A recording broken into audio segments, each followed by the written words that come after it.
Então vamos aí agora à aula 2 desse primeiro módulo, a eletricidade sai dos laboratórios. Então o que aconteceu? No nosso primeira aula nós vimos aí, né, que o eletroímã foi um dos primeiros equipamentos, né, a tirar a eletricidade do laboratório e transformá-la em algo útil para a sociedade. Também o telégrafo, né, o primeiro aparelho que tirou a eletricidade do laboratório foi o telégrafo. E foi um salto na área de tecnologia, meu irmão. Você imagina só, a comunicação por carta e agora e essa carta é no tempo que uma pessoa leva deslocada de um local para outro. Pode demorar até dias, meses, até semanas, meses, né? E agora você tem aí na velocidade praticamente da luz, né? Que a corrente elétrica corre na velocidade da luz. O que acontece? Você tem um interruptor de um lado e o aparelho do telégrafo do outro. Então é assim, até o esquema aqui do telégrafo, simplesmente assim.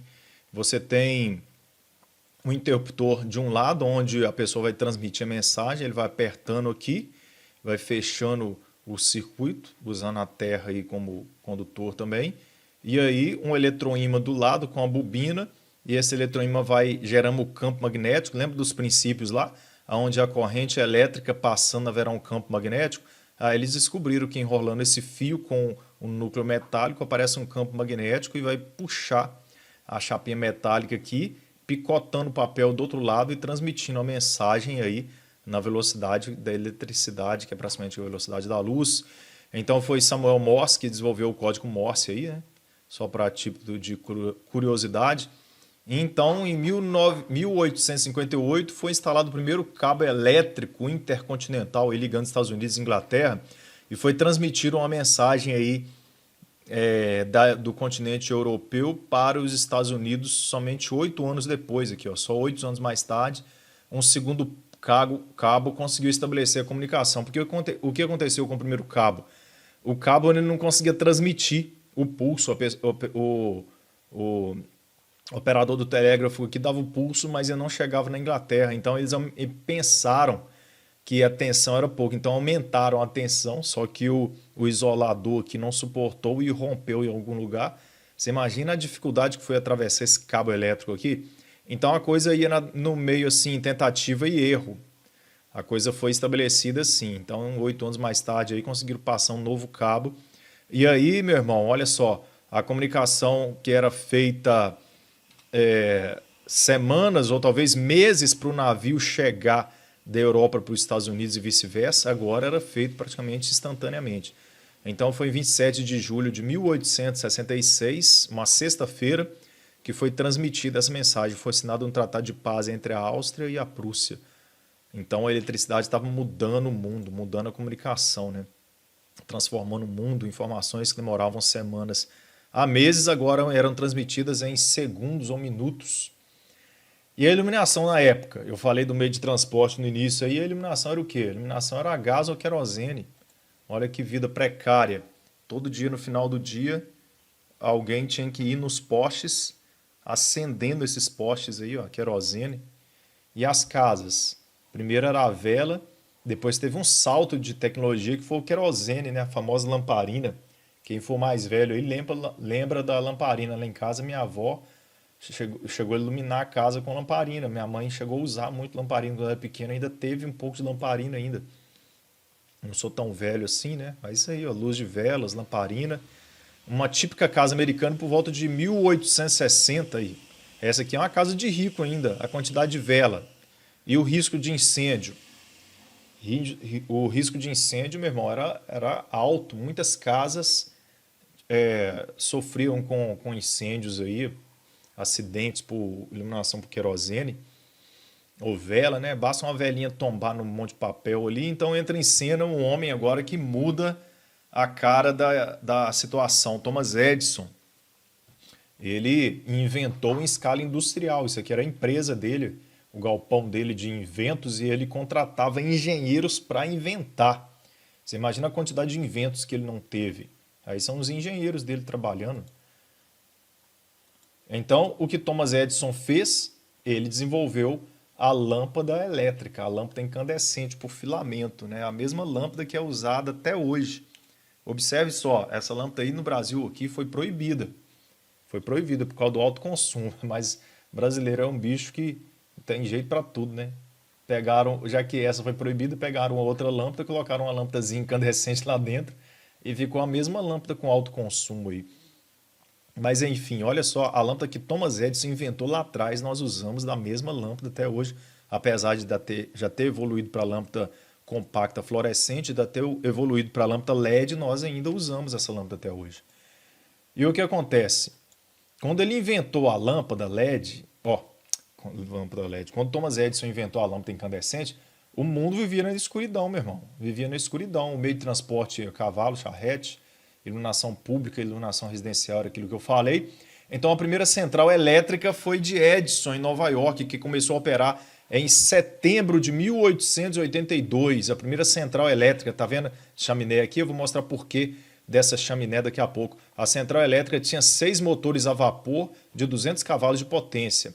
Ela foi localizada em um distrito empresarial e comercial e forneceu 110 volts de corrente contínua a 85 clientes com 400 lâmpadas, a primeira central elétrica. Imagina só, esse prédio inteirinho para atender apenas 85 clientes. Agora eu deixei marcado aqui corrente contínua, sabe por quê? Já vamos começar a aprender, e a corrente contínua tem uma desvantagem muito grande, que ela tem uma queda de tensão muito grande. À medida que você vai colocando carga num gerador de corrente contínua, essa corrente, essa tensão vai caindo, tá vendo? 110? Então você está gerando 110 volts, você vai colocando lâmpada, isso aqui vai caindo, 108, 106, 100, 96, só que a lâmpada de corrente, a lâmpada incandescente, ela só vai diminuindo a luz, não atrapalha o funcionamento dela. Ela vai perder potência, mas ela continua acendendo. Mas é um sistema totalmente limitado, porque a queda de tensão é muito grande na corrente contínua. Então nós vamos aprender aí futuramente nas próximas aulas o que é a corrente contínua, o que é a corrente alternada, mas aqui nós estamos dando os primeiros passos para saber a origem dessas coisas. Então aqui está a origem do tal de 110. Na verdade, se você medir na sua casa aí, não vai ter 110, vai ter 127. Depois a gente vai entender por quê, mas a origem do 110 está aqui. Aí a primeira central elétrica de Edison, a Edison Electric. Imagina um prédio desse tamanho, ela chaminé, porque os motores lá eram a vapor. Os geradores eram movidos a vapor, mas para você gerar vapor, meu irmão, andares aqui, tinha a negada trabalhando aqui, jogando carvão aqui dentro, numa caldeira, e sempre pegando fogo, e uma serpentina aqui para produzir vapor e rodar os geradores aqui, Aliás, o vapor rodava uma turbina e a frente estava conectado num gerador. Tá aí, o original da época, os trabalhadores aí, Então, eu creio que a turbina era isso aqui, tá? Eu não tenho detalhes aqui, mas eu creio que a turbina, essa parte aqui o gerador de corrente contínua. Foi o primeiro gerador inventado, foi de corrente contínua. Foi Thomas Edison que colocou isso em prática, esse nível. Agora, eu não sei se foi ele que realmente que inventou esse gerador aqui, mas ele é aquela questão, ideias de inventores em cima de ideias aperfeiçoaram o gerador aí. Olha aqui o esquema. Você jogava aquela pilha de carvão lá numa caldeira e aquilo pegava fogo aqui e gerava esse vapor nessa serpentina que rodava uma turbina, aqui esse vapor condensava, voltava a virar água e voltava para a serpentina para ser transformado em vapor de novo, um sistema fechado. Aqui o eixo da turbina ligado ao gerador que já girava e gerava eletricidade. Você lembra do princípio lá? Que aonde há fluxo magnético, um fluxo magnético cortando um fio, o campo magnético passando por um fio, vai gerar corrente elétrica naquele fio. Então foi isso que inventaram. É o princípio do gerador aí. Só que já tinha que gerar. Essa geração já era gerada diretamente em 110 volts e já seguia direto para os consumidores, para os postes aqui, que só tinha o fio da baixa tensão. Não existia alta tensão nessa época. E sabe o que acontecia? Isso aqui gerava um barulho muito grande, para rodar turbina gera um ruído muito grande, e gerava uma combustão, a combustão gerava um resíduo de fumaça muito preto aqui, a queima do carvão, diretamente ia para a atmosfera. Então, uma desvantagem muito grande. Tá vendo os postes aqui? Isso já gerando aqui, indo para os consumidores. Tá vendo essa fiarada doida aqui? Isso aqui possivelmente é de cada gerador, tá? Ó, imagina que tivesse lá 2, 3, 4, 5, 6 ou 12 geradores lá dentro, dois fiozinhos de cada gerador aqui, ó, indo, espalhando para os consumidores. Então tá aí a central elétrica de Edison, gerando uma poluição e um barulho muito grande, ocupando um espaço muito grande, tá vendo? Eu já estou somando as desvantagens aqui da corrente contínua. A usina de Edison atendia um raio de 1,5 km de distância. Tá vendo esse quadradinho aqui, ó? Isso aqui é a ilha de Manhattan, lá em Nova York. A central elétrica era aqui, dentro desse quadradinho aqui. Esse quadradinho aqui são quadras, tá? Então atendia isso aqui. E como é que faz para espalhar eletricidade para outros lugares? Tem que ter uma outra central, por exemplo, aqui para atender mais 1,5 km, tem que ter uma outra central aqui para atender mais 1,5 km, e por assim vai, meu irmão. Esse monte de central elétrica espalhada por aí, consumindo carvão adoidado e gerando uma poluição muito grande. Mas a iluminação, a eletricidade tem uma vantagem muito maior do que a iluminação a gás, ou a gás não, a, a querosene, né, ou a vela, porque não coloca praticamente em risco nenhum a casa, né? Tecnicamente não coloca, né, mas tem um certo risco de eletricidade, sim. Edison também inventou os disjuntores, né, para proteger os circuitos. Mas aí tem um engenheiro, cara, chamado Nikola Tesla, que ele foi para trabalhar, ele veio da Europa para trabalhar nos laboratórios de invento de Edison. E esse cara, meu irmão, vai mudar a história da eletricidade, porque ele vai trabalhar para Thomas Edison, ele vai inventar o gerador trifásico de corrente alternada, que tem uma vantagem muito grande.